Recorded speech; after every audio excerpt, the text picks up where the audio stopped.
ഒറ്റശിഖരം സീരിയലിലെ latest episode promo റിവ്യൂയിലേക്ക് എല്ലാ കൂട്ടുകാർക്കും സ്വാഗതം. അങ്ങനെ മീനാക്ഷി ലക്ഷ്മി ചിറ്റയും സംസാരിച്ചുകൊണ്ടിരിക്കുകയാണ്.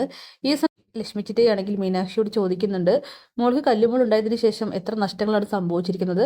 അതുകൊണ്ട് തന്നെ ഇങ്ങനെ ഒരു ജീവിതം മുന്നോട്ട് കൊണ്ടുപോകുന്നതിൽ നിനക്ക് സങ്കടമൊന്നുമില്ലെന്ന് ചോദിക്കുമ്പോൾ, എന്തിനാ സങ്കടം? ഞാൻ എൻ്റെ കുടുംബത്തിൻ്റെ ദുരവസ്ഥ മാറ്റാൻ വേണ്ടി തന്നെയാണ് ഈ ഒരു തീരുമാനമെടുത്തത്. പക്ഷേ ആ തീരുമാനത്തിലൂടെ എനിക്ക് കിട്ടിയത് എൻ്റെ കല്ലുമുളയാണ്. ഇപ്പോൾ അവളെ എന്നിൽ നിന്നും അകറ്റാൻ വേണ്ടിയിട്ടാണ് എല്ലാവരും ശ്രമിച്ചുകൊണ്ടിരിക്കുന്നത്. അവളുടെ സ്വന്തം അച്ഛനായ പോലും അവൾ എന്നിൽ നിന്നും അകറ്റുന്ന സമയത്ത് ചങ്ക് പൊട്ടുന്ന വേദനയായിരിക്കും എന്നിങ്ങനെ മീനാക്ഷി കരഞ്ഞുകൊണ്ട് പറയുമ്പോൾ, കല്ലുമ്പോൾ മീനാക്ഷിക്ക് എത്രത്തോളം വലുതാണെന്ന് ഇങ്ങനെ ലക്ഷ്മി ചിറ്റ മനസ്സിലാക്കും. അങ്ങനെ ഇതൊക്കെ കേട്ടുകൊണ്ട് അവിടേക്ക് നമ്മുടെ അനന്തവും എത്തുന്നുണ്ട്. മീനാക്ഷിയും കല്ലുമ്പോളും തമ്മിലുള്ള ആ ബന്ധത്തിന്റെ ദൃഢത അനന്തവും മനസ്സിലാക്കുകയാണ്.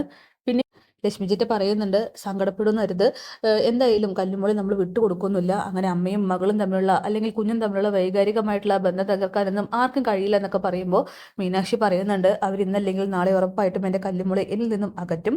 അവൾക്ക് വേണ്ടിയിട്ട് ഞാൻ എവിടെ വേണമെങ്കിലും ഒളിച്ചോടാൻ റെഡിയാണെന്നൊക്കെ പറയുകയാണ്. ഇത് കേട്ടിട്ട് ലക്ഷ്മി ചേച്ചിക്ക് മീനാക്ഷി എന്ത് പറഞ്ഞ് ആശ്വസിപ്പിക്കണമെന്ന് അറിയുന്നില്ല.